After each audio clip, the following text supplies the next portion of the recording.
on the sender, extra large.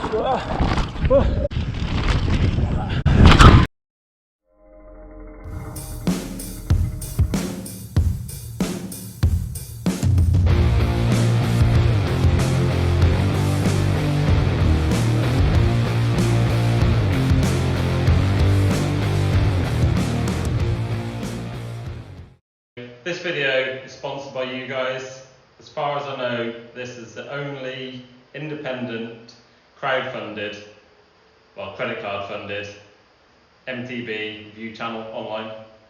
So if you like what I'm doing, please like, subscribe, share, all that stuff. It's funded by donations, so if you'd like to go to Coffee or the Linktree link in bio and make a little donation, every little helps. I might even buy myself a microphone to sort out the sound problems. And it's also funded through raffles or tombolas, which is a European word for it. This bike will be raffled off before the end of September, hopefully. The full bike, all the tuning parts that I have, some parts that many cannot buy, and also hopefully something very special in terms of size and colour for the lucky winner. So the Sender's been a very good bike so far. A couple of problems to address, some tuning to do, and at the end of this video I may or may not have completely lost my temper with the brakes and gone home early from my testing trip. Right, it's off now with these brakes. So watch to the end to see me getting angry. Now the first problem to address, which was in the unboxing video, is Canyon say you can't use Boxer with the -8 reach just cups, but you could do this. If the fork is set at the absolute minimum travel for bottom out without the seals hitting the crown, the fork crown will hit the frame, but there is plenty of space to lift up the front end and it won't connect. I'm not going to give a number for this because I don't want to injure anyone or get sued. But you can do it if you jack the front up and check it before you go riding, it won't hit. So it is possible. So the next thing I did was set the sag according to Canyon's recommendations and the recommendation on the back of the Boxer. So that suggested 185 psi in the shock and 120 in the fork for my 77 kilo weight in full riding kit. I checked it 3 times and the sag was about 20% front and 23% rear. The fork feels quite sticky. It's finally summer and it's got way too hot. It's 34 degrees today. Not good to be wearing all this kit.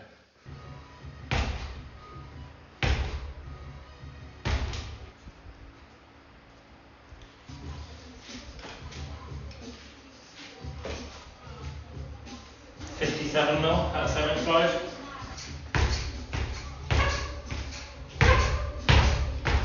Fork feels pretty good.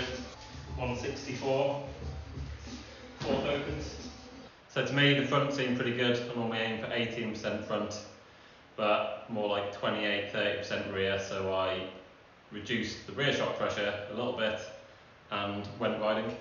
First day went to Viola St. Brie, which is a bike park about an hour from here. You can really see it in the garage.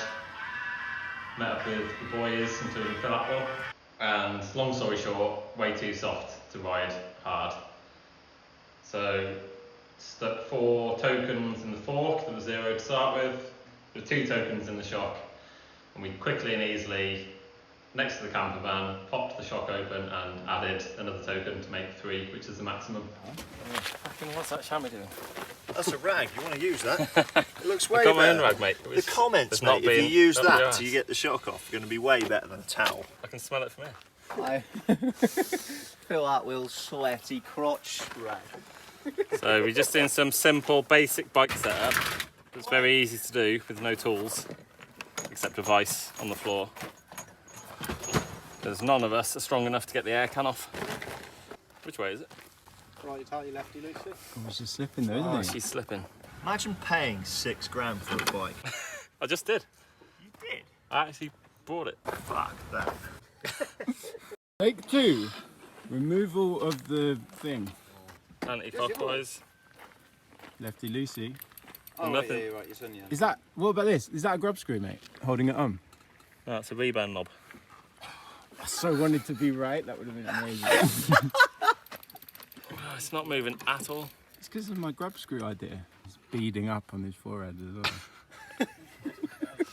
well. The commitment. If he wasn't wearing flip-flops, he'd really be sweating. Look at the perspiration. Man. Fortunately, the high performance decals have been damaged.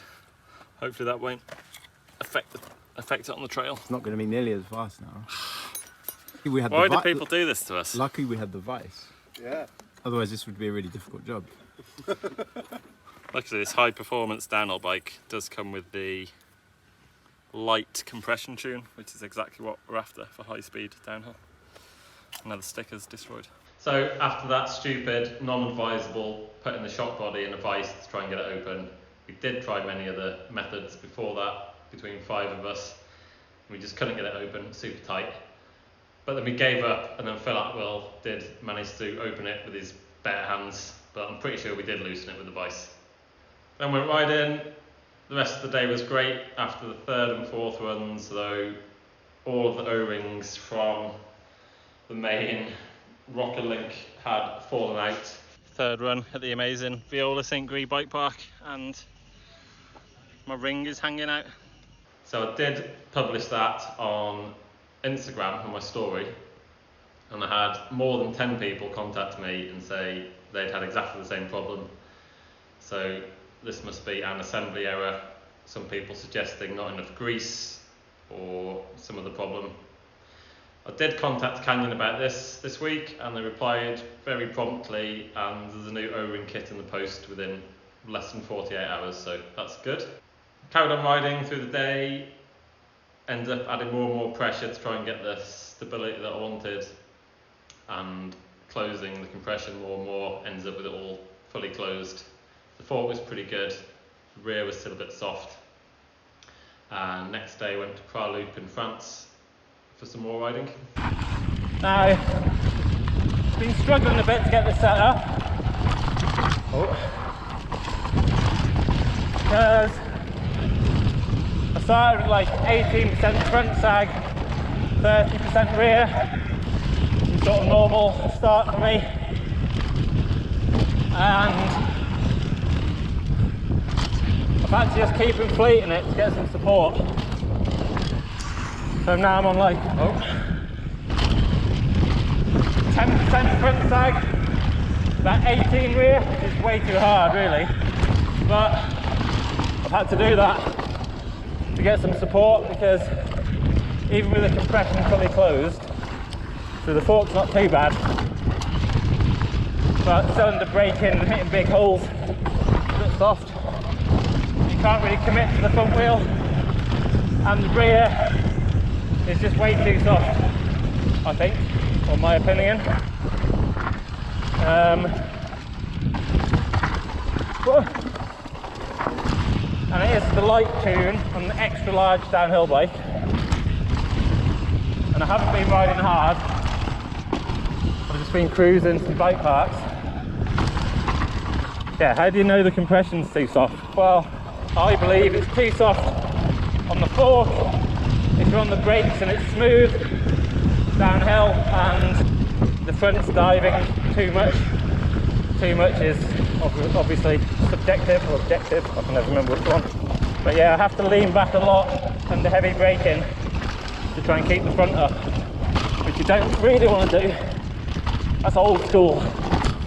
And then the rear, basically in berms, it's going through too much travel, and the front's going light in the corner, isn't nice, or just pumping through bumps and going down like steep steps or little drops into flat sections, like steep down into flat.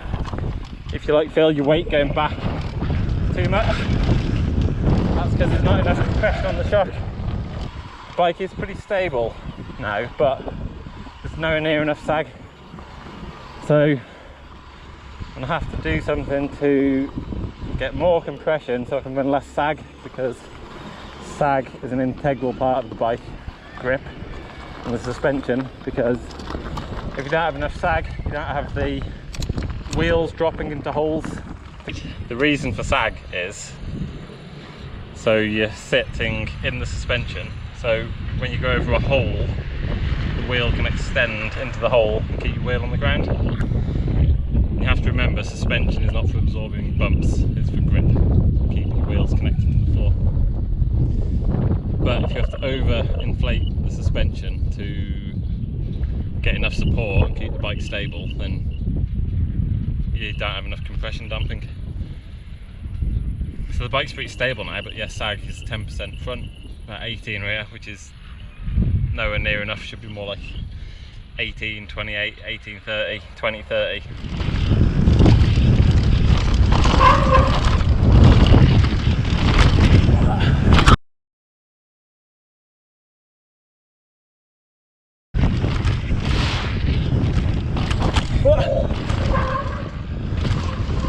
So f***ing soft. Now you got a gap into the corner. F***ing bike's so soft.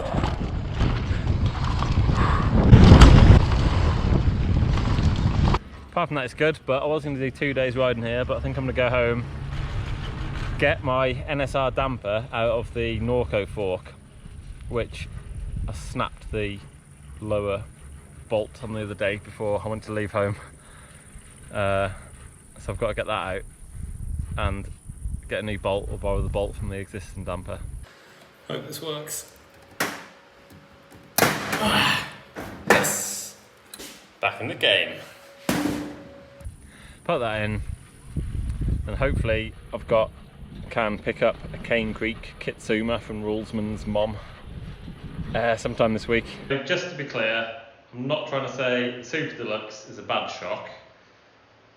I just think the compression tune is much too soft for me and an extra large bike. And I'm not saying the Kitsuma is a better shock, but I believe that if it's the same as the Cane Creek double barrel, it's got the widest range of compression and rebound adjustment from any shock, I believe, don't know. So that's why I bought this shock, to give me the biggest range possible to play with it.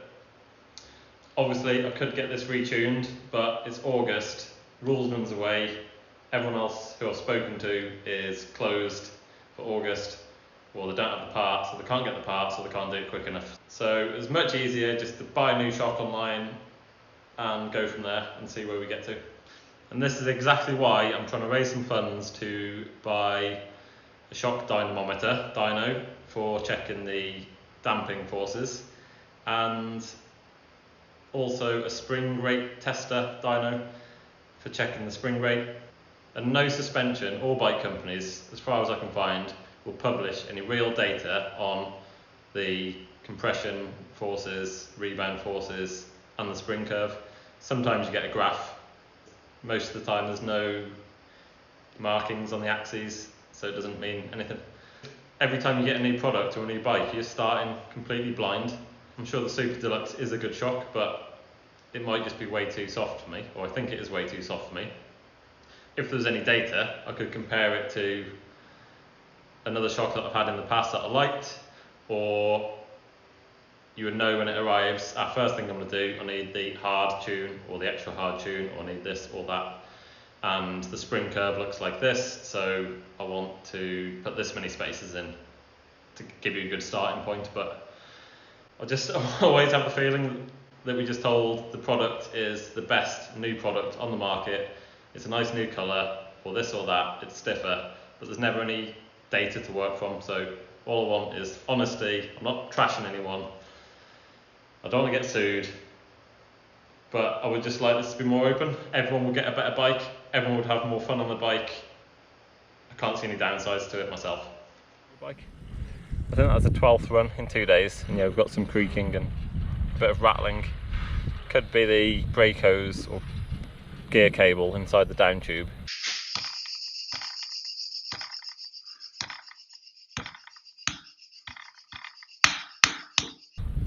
But I think it's fully fully housed inside the down tube, so it shouldn't be rattling, but there is a rattle coming from there, so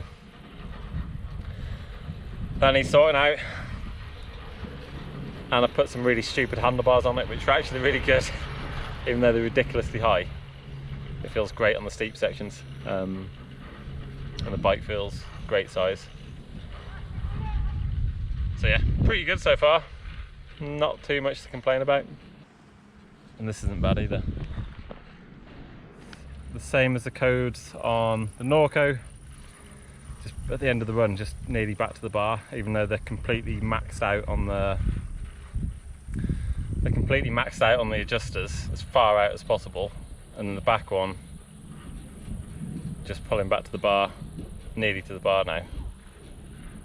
And then at the start of every run they're squeaking, but the pads are glazed and then they're squeaking, but that does stop after some braking down the trail. Great hard after the four-wheel drive. Oh my fucking hands, man. The brakes just fucking overheated again. Back brakes just overheated. Just no fucking pulling back to the bar. And the pads are melted. Hey. Well, now with these f***ing brakes. It's like dangerous. And it's not just one pair, it's many pairs. I'm gonna get food for this, but I can see why all the World Cup riders, the riding codes, are on 220mm or 223mm rotors. I understand now. Now, sorry, I'm getting a bit angry, but it is 2021 and it's not a particularly long or steep track. Well, I'm going to get there, and that's it. I've sort of hit the testing limit again after 2 days with the bike. Now, when I was riding and the back brake wasn't very good, I looked at it and it looked like it was 203mm mount, which is a 203mm mount, with 200mm rotor, because SRAM rotors are normally 200, Shimano 203, but I think they've got 203mm rotors, so they only have one brake mount for the Shimano and the SRAM bikes. So the brake mount's actually a little bit too high and it's not fully connecting. There's about, I don't know, 1 to 2mm of brake pad not being used, and I thought maybe it's as it changes position, but it seems to be a little bit worse in the short position. I did mark the caliper and tried to measure it, but my digital vernier had run out of battery, of course. But yeah, the brake mount's a little bit too high or low. Maybe if anyone else has got a sender, maybe you've had the same problem, or maybe it's just a one-off. Maybe the brake mount is not quite in the right position in the mould. I don't know. Now, I'm trying to make these videos short and I just cannot do it. So there were a couple of the problems. Obviously, rock flew up first, a couple of runs, bent the derailleur hanger, so straighten that.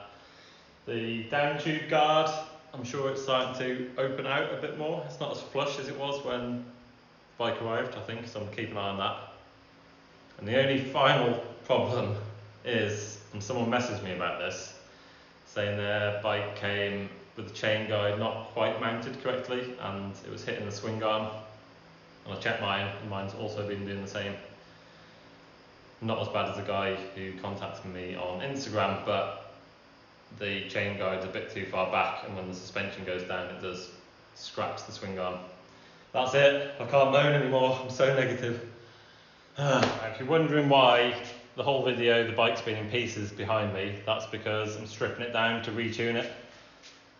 Michelin DH34 tyres, I've only heard good things about those so far, haven't used them yet. Trimming stand, I've got recommendations from the infamous Nigel on spoke tensions. Nigel was a Canyon factory racing mechanic for years. Boxer crowns, so these are the plus 10mm offset crowns, which gives a 56mm offset. I'm going to put these on backwards to make it 36. Now, I spoke to a number of forward thinkers and experts in the bike industry, and about 50-50 on whether it's too short or not. Some people love it, some people don't. So that's up to testing. I have been a proponent of shorter offsets for quite a long time now, but I'm not sure if that's going to be too short. Kitsuma shock, like I explained, got huge amounts of adjustment, so hopefully that can help sort out the back end. SQ Lab 12-degree back sweep bars plus 711 race grips push on.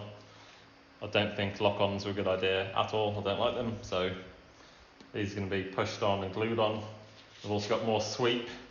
So combined with the Spank 35mm stem, I'm going to have a 35mm stem and a 36mm offset, which should match perfectly.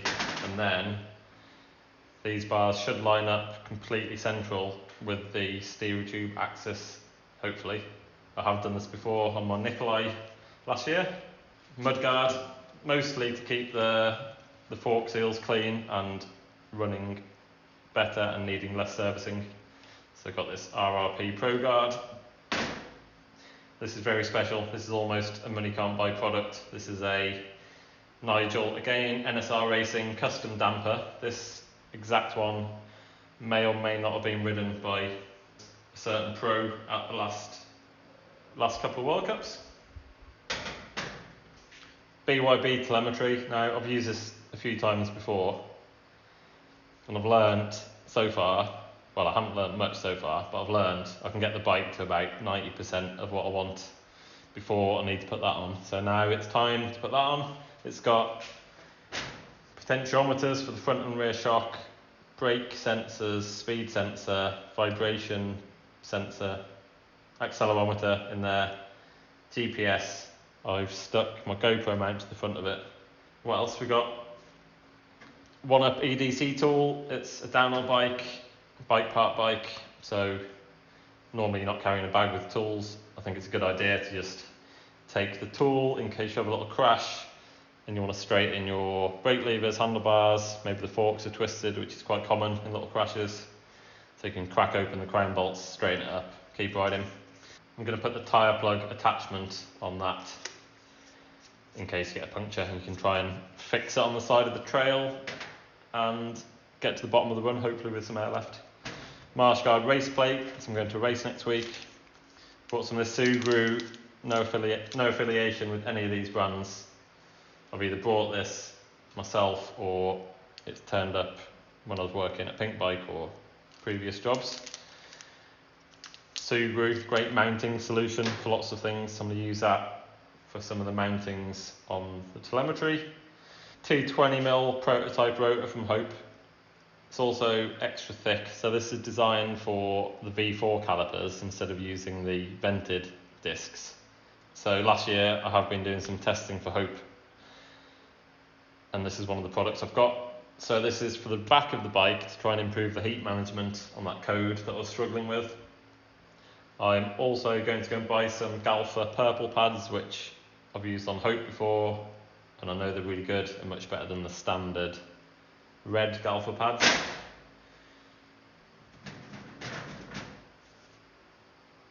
Oh yeah, I've also got a stupid idea to try and increase the sprung unsprung weight on the bike. Could be a stupid idea, gonna see what happens. So that's it for this video. I'm not bad mouthing anyone, I'm just want bikes to be better. I want people to have better experience on bikes. I want more honesty, independence. I've brought this whole bike park project to build a test centre in here, test tracks in the garden, to try and provide in the future the best bike reviews online. Big process, lots of stuff to do. If you like it, subscribe, buy raffle tickets soon, and